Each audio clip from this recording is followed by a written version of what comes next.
Good afternoon. My name is Donna Feazell, and I'm your host of Donna's Edge Talk Show. Thank you so much for watching every day, Monday through Friday, from 1 to 3 p.m. Central, as I get to ride home with you in the afternoon. It's always a fun ride. Thank you for coming along with me. I get a lot of emails from you guys. By the way, send an email, any ideas or suggestions for shows. You want me to do a little research?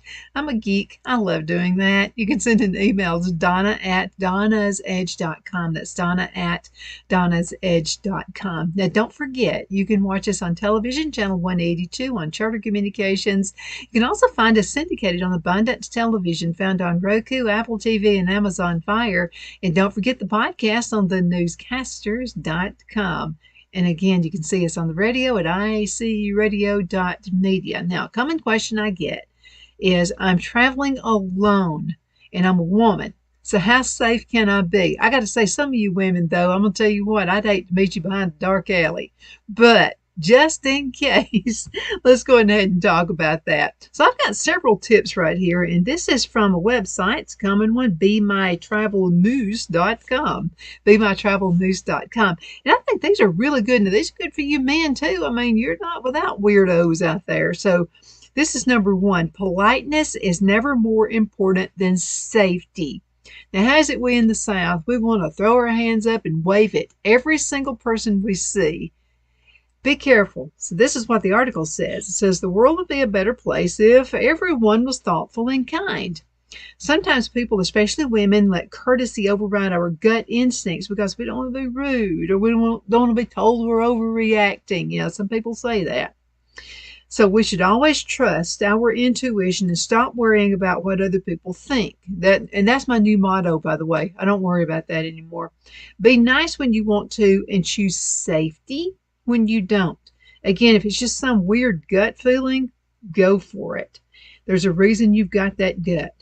Okay, number two. If something feels off, a little bit spaced, it probably is. It's so important to go with your instinct. So if you feel like something is off, it probably is. At the same time, if your gut tells you it's all good, it probably is. So trust me, my gut almost never lets me down. I'm telling you, there are times I should have made the decision not to do something because my gut just said, something just doesn't feel right about this. And that's when I made a mistake. So go by that gut again. Number three, have a backup. To couch surf always. What does that mean? Okay, so there must be a new terminology. If you're couch surfing and the situation feels uncomfortable, leave. Make sure you have an alternate accommodations in mind. Print out or write down the addresses of the closest hostels or hotels so you know you have somewhere to go if your arrangements go south. Yeah, sometimes where you're staying, especially if you've never stayed there before, and you just get this weird kind of a feeling about it, it's best to get out. And by the way, you can get your money back. I've done it. All you got to do is just keep calling until you get the right person. Number four, don't make too many assumptions. Yeah, being open to positivity, and don't assume everyone is out to get you. I honestly rarely even think about safety per se, as I find the most all folks friendly and helpful and not out to harm me. So there's this fine line. You can't trust everybody you see, but then you can't be an old grouch either. Okay, so you got to trust in some ways. Such harm can come via walking down the street of my hometown after dark. And I see little difference if I'm backpacking across, say, South Africa. Oh, wish I could go back to Africa. Yes, even in Johannesburg, skipping around Egypt or traveling to Colombia. So yeah, I mean, it's all over the place. We got them here too. Number five, hide money. There's a trick, it's called the tampon trick. Yeah, I know it sounds weird, but listen to this. Conceal cash by rolling it up tightly and sticking it in an empty tampon applicator, of course unused. Slide it back into the wrapper and you're all set. Not many pickpockets will try to steal the tampon from your pocket. True. Okay, number six, don't flaunt your valuables. This is so true. Don't flaunt your valuables too much. This should seem obvious, but you'd be surprised how many people will see you with their phones out on city streets or wearing jewelry when you're traveling. Just keep it hidden or at home. Don't even bring it. You don't need to wear expensive rings and earrings when you travel. There's no point in that. When the mother found that out the hard way, we all went to New York one time. She had every diamond she has on every single finger, and she actually got pulled over at the airport because she was clinking too much. And I said, I told you to leave that stuff at home. Number 7, just leave it at home. When in doubt, just travel without fancy jewelry. Most of the time, you don't need it anyway. Why risk being robbed while you're out there with all your bling traveling? Number 8, don't use headphones while walking. I get this, okay, because I can get all into my music now. I'm listening to 70s stuff. So it makes you less aware of your surroundings and also signifies to a would-be mugger that you probably have a smartphone in your pocket. Yeah. Pretend to talk on the phone. I've done this before. I was somewhere, it was a business trip one time, and I don't know, it felt like somebody was following me. And so I just got my phone and pretended to be. Now I went on ahead and turned the volume down just in case the phone rang. So, think of all the things. So I turned the phone down and I pretended to be talking, and I was doing this. I was talking on the phone. Okay, so again, pretend to be talking on the phone. So if you end up walking alone, which could be a possibility, let's see, let me get back right here. Okay, muggers will probably ignore you for fear that you could tip somebody off. This is probably the best one right here. Pretend you're doing that. Oh, and I've done that driving down the road before. And one time this guy was just kind of like being in Weirdsville. And so I was stopped at a stop sign, and I was afraid that he was going to like get out of his car and jump into mine. And then another time I was driving down the road and somebody was beside the road. I stopped at a stop sign. I got my phone out, pretended to be talking. So anyway, if you end up walking alone somewhere, pretend you're on the phone, muggers probably ignore you. Okay, this is one Rick Staines always mentions right here. Walk with your head up high. Okay, and there's a reason for this. Not that you all think you're better than everybody. I'm talking about don't walk all cowed down, because muggers and people like that are thinking, if you're walking down, you got the world on your shoulders, the whole world's coming to an end. If you act like that, they're going to figure that you're not going to adapt very fast if they attack you. However, somebody with confidence, they ain't going to mess with you. So here's what the author of this article says. I'm a big advocate of walking with your back straight and your head held high and looking people right in the eye when they address you. Learn to walk like a man is what men do. Just walk on down. That's probably why they don't get mugged as often as we do. Number 11, get familiar with local scams. You need to know what's going on around you. So make sure you know of popular scams and problem areas within a city or region where you're planning to travel. It's not really to scare you silly before you start traveling, but rather just be more aware of the place you're heading out to. And just being aware of things in general. I know when I had to take a business trip one time. It was up north, I think it was Chicago. And so they stopped me at the airport and pulled me over. And what happened was they had received some chatter out there that there was a possible attacks with the terrorists. And they were using women who were middle-aged blonde. And that was just the thing that was out there. I actually think they were pulling me over. I said, thank you for doing your job. And that was a good thing to know. Okay. Number 12, and please listen to this one. Mind the booze. Okay, if you're in a foreign place, that could put you into a lot of danger. And there are some scam artists out there who are just waiting on you not to be able to think fast on your feet, and that's what booze will do to you. So be really careful. Just don't drink. You don't have to do that. There's other stuff you can drink. Okay, number 13, and other substances. Okay, so simply put, drugs put you in a vulnerable and drinking position. Plus, consuming them contributes to drug trafficking, which is a big no-no anyway. So it's just not worth it. All right, now here's one. Now, a lot of you ladies need to really think about this one. Read up on modest dress. Okay, so we took a missionary trip one time to Africa. And in their particular village, if you wore a skirt that was anywhere above your knee, it could be even just above your knee, they thought you were a prostitute. So one of the women who was on the trip with us, I know she didn't read the memo or what, but anyway, people were staring at her like crazy.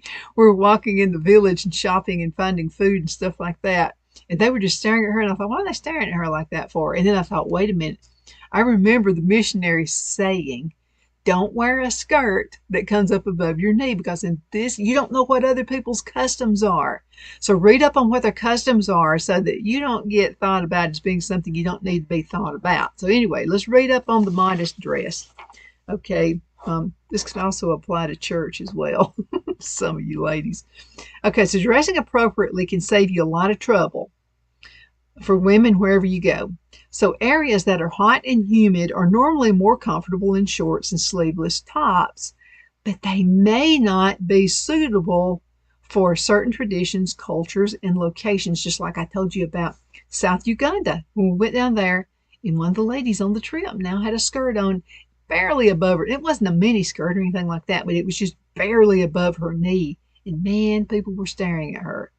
Number 15, keep your things with you. Now, when taking a taxi, keep your stuff with you in the back seat so that you can retain control when you over that and when you get out. It can be useful if the cab is taking a longer route, tries to overcharge you maybe, or if things just feel a little uncomfortable. So whenever possible, put your bag in the back seat with you, not in the trunk, but in with you. So if you ever need to jump out quickly, you can. Let's go to this one and talk to locals. Right here's another good thing that you need to do. You talk to folks who are around, and see what their cultures are. If they speak English, that's good. If you speak their language, that's even better.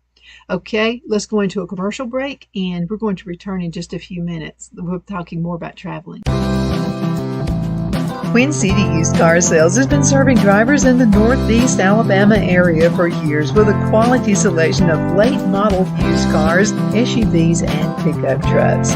On top of our extensive selection and competitive prices, we offer professional auto financing services for used car buyers of all credit levels. Whether you've just begun your search or you're ready to secure your next vehicle, at Twin City Used Car Sales, you will drive away with the vehicle of your dreams. The sales and finance staff at Twin City Used Car Sales looks forward to serving you, and you can apply for financing online before your visit to our used dealership in Gadsden, Alabama. Check us out on the web at twincityusedcars.com or go by our location at 901 First Avenue, Gadsden, Alabama. We sincerely look forward to serving you.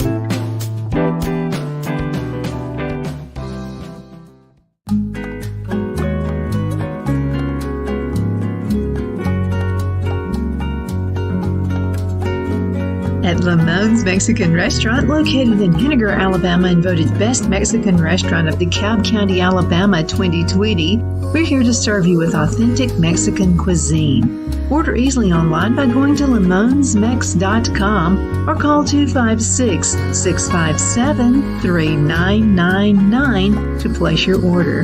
We're open Sunday through Thursday, 11 a.m. to 9 p.m. and Friday and Saturday, 11 a.m. to 10 p.m. Whether you're celebrating a cozy date night for two or a celebration for a crowd, at Lamone's you'll love our atmosphere and friendly servers. Thank you for dining with Lamone's Mexican Restaurant.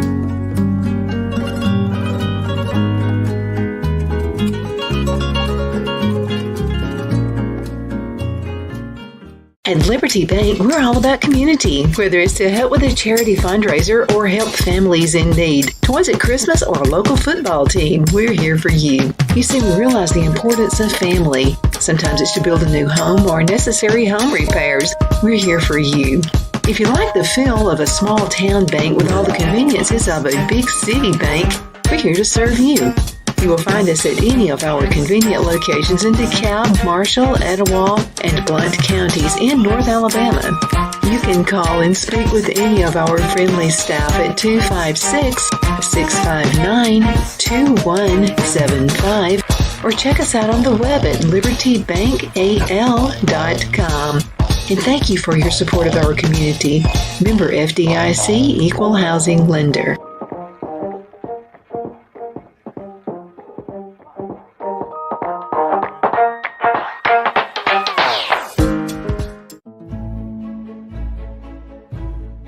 The Hatter Cafe and Country Inn is nestled in the northeast corner of Alabama the Beautiful in the delightful town of Mentone. We're located on top of scenic Lookout Mountain near Little River and DeSoto State Park and located only 5 minutes from shopping and restaurants. There is also a nearby community walking path and golf course. We welcome everyone through the doors and we are committed to outstanding service for all guests. At the Hatter Cafe and Country Inn, we invite people from all walks of life to come and get away from it all, enjoy the open spaces, treetop views, fresh, clean air, and experience Southern hospitality at its finest. We look forward to hosting you. To reserve a special event, or if you would love a special getaway at the Country Inn, you can call us at 256-634-2018.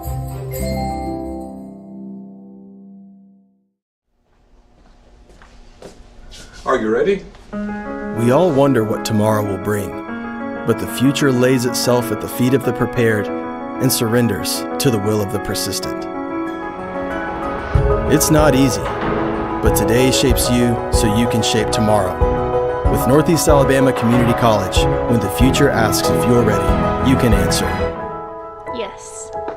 Begin your future at Northeast Alabama Community College. Okay, we're back. We're talking about traveling. Now, this is actually labeled for women, but now this is for you guys as well, okay? Because people are just, if you're walking down low, that's one big thing right there. Just keep your head high, your back straight as much as you possibly can, and just go like don't nobody mess with me now. Don't mess with me, okay? And because there are great people in different countries, there are, but they're thugs just like there are thugs here in America. Okay, number 16, take a walking tour on day one. See what this means. Okay, so a walking tour is one of the best ways to warm up to a new destination. It gives you the layout of the city and helps you find your way around without getting lost the first time. So tour guides will usually point out any areas you might want to steer clear of, as well as cool local spots that are not available in travel guides, which will help you feel more comfortable about finding your own way around the city and being led by the expert. So Phil and I went to San Antonio for our wedding anniversary last year. Had a blast. I mean, it was so much fun. And I would love to go back to San Antonio. Again, it's just a wonderful place. The people were so friendly and everything. So what we did, the first day we went on ahead and took this little bus tour. And I think that was a wise thing to do. So we're traveling around, we're seeing the different areas, the Riverwalk and all those wonderful places out there in San Antonio. So we stayed there for a few days. So the next day we remembered, what was just right up the road from the hotel. And that made it easier because we remembered, you know what? There was a place that sold such and such, such and such. Let's go there. So we did. There was a place that sold antiques and there's just, all kinds of different things to do. Okay, number 17, try a fun class. Combine fun and safety with this tip. I love taking a ballet class at a local dance school to meet locals. Good thing you can do there. You can do the same with yoga or another class. Learn how to make glass, learn how to do all kinds of crafty stuff. Locals can give you a great idea of where to go, what to avoid if they like you. Plus, if they show you around, that's even better. It's a great way to make friends. And I've got friends that I've made on trips that I've taken throughout the years. People I just met that were local to the area. And we're friends on Facebook. We kind of get to take, hang and all that stuff on Facebook. Number 18, explore possible connections. Do you already have connections in the country? Just ask around on Facebook or ask locals. So the author says, when I was traveling alone, I asked a local friend whether he knew anyone in the town with who I could travel together with. It turns out he had a nephew who was always enjoying school holiday and could accompany me to explore the way the locals do. So here's the suggestion.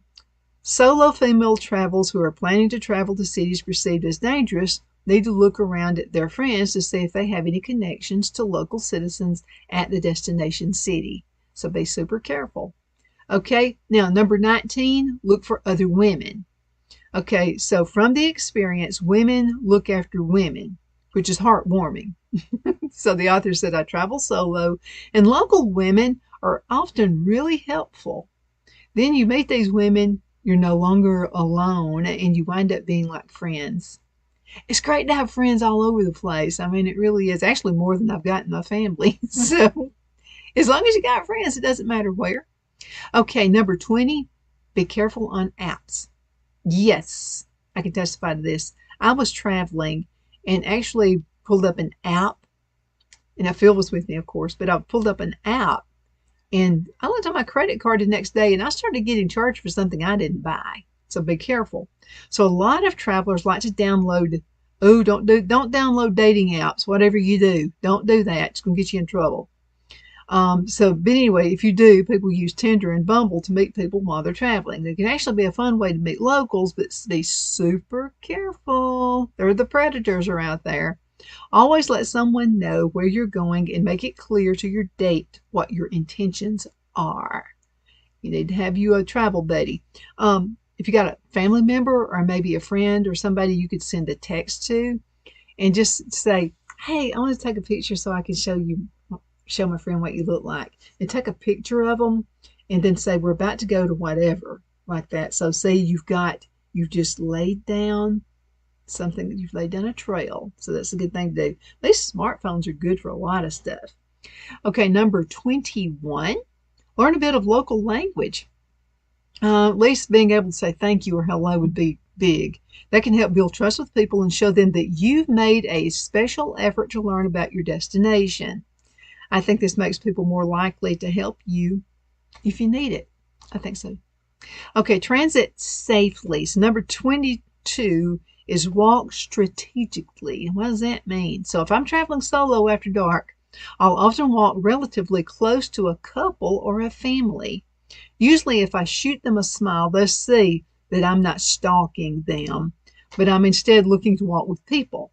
You're less of a target if you're with other people. Yeah, I mean, don't be like weird about it, but you know what I mean. Just walk among other people. Less of a target, and if you ever do feel like you're being followed, pop into the nearest restaurant or hotel, or if you see a police station, go there. These usually have someone who speaks English, and they're more than happy to help. Okay, number 23, don't be stingy on transportation. Okay, another tip that came up several times is knowing when to splurge and when to save. I get that. I dig it. Don't be a cheapskate is my new motto after spending a night in a seedy place alone. I get that. Number 24, opt for Uber when you can. It is cheaper than the taxis. We went Uber we went to the taxi last year when we went to San Antonio. So from the airport to the hotel room with the taxi, and then on the way back, I mean, the locals there were saying, use Uber. It's a lot cheaper and it's safer, is what they were telling us there. Okay, now this counts for taxis too. Personally, I always use Uber when I'm in South Africa, says the author, not me, but the author of this article, and where taxis are often controlled by gangsters. The app tracks the driver you're with. I like that. Keeping both of your information safe in the system. So even better, the payment is done through the app via credit card, so no money is exchanged. Travel budgets are a good thing. Travel budgets are a good thing. So make sure that you pay for the taxis at night instead of walking alone. Okay, number 25, see if there are other ride-sharing apps. Again, be careful with apps now. Some places don't have Uber, but they might have alternatives like DiDi and Grab, which work exactly like Uber, but they're often cheaper. Now, they track your trip the same way, so they're just safe. Number 26, anything that's going to track, and use satellite or whatever, but anything that's going to track is going to be your way to go.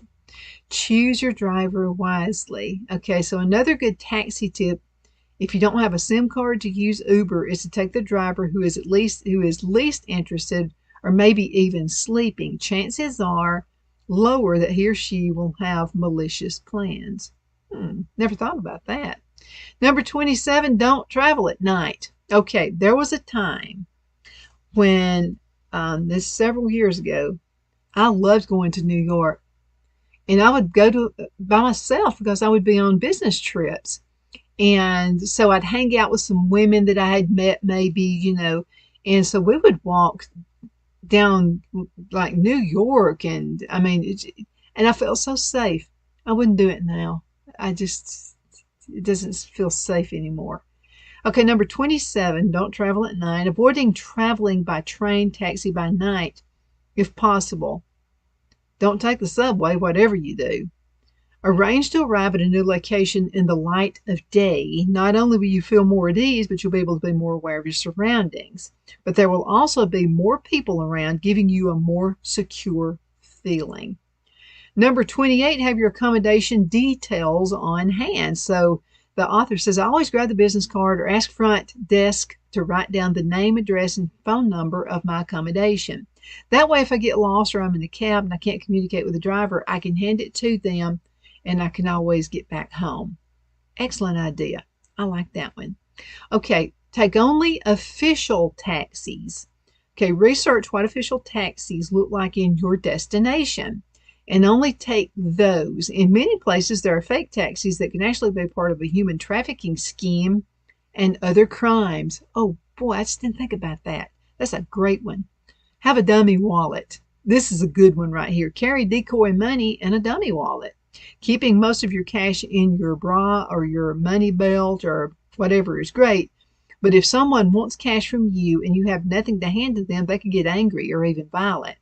So the author here says, I always keep a few bills, small bills, in my wallet just in case, and the bigger bills somewhere else. Okay, mosquito spray as a weapon. Are you kidding me? Okay, let's see what this is all about. Make sure that I've got my timer set for you guys. Oh, just a little bit over a minute left. Okay, mosquito spray is a weapon. In many countries, such as Europe, carrying mace or pepper spray is considered a concealed weapon. To get around this, she says, I suggest you use mosquito spray instead and using a miniature hairspray as a sneaky pepper spray replacement. All those hurt when they get into somebody's eyes. Oh yeah, I've accidentally sprayed my eyes with hairspray before. It does kind of hurt. Number 32, a personal alarm. Most crimes are crimes of opportunity, so it's really all about putting yourself in the too hard basket. Consider carrying a personal safety alarm in your pocket that gives off a sound if you were to be pulled over. Let's do, I think we got time for maybe a couple more.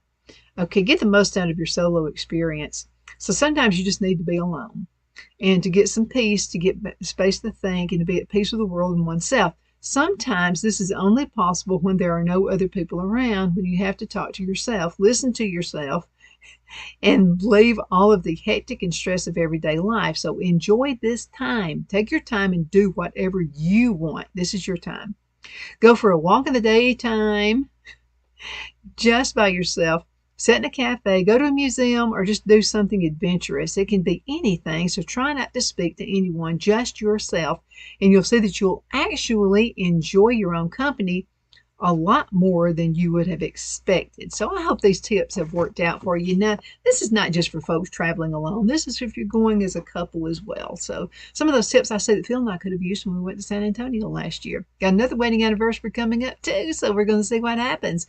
My name is Donna. I'm your host of Donna's Edge Talk Show. Thank you so much for watching Monday through Friday from 1 to 3 p.m. Central as I get to ride home with you in the afternoon. And it's been an honor and a pleasure. Keep sending those emails, by the way, Donna at donnasedge.com.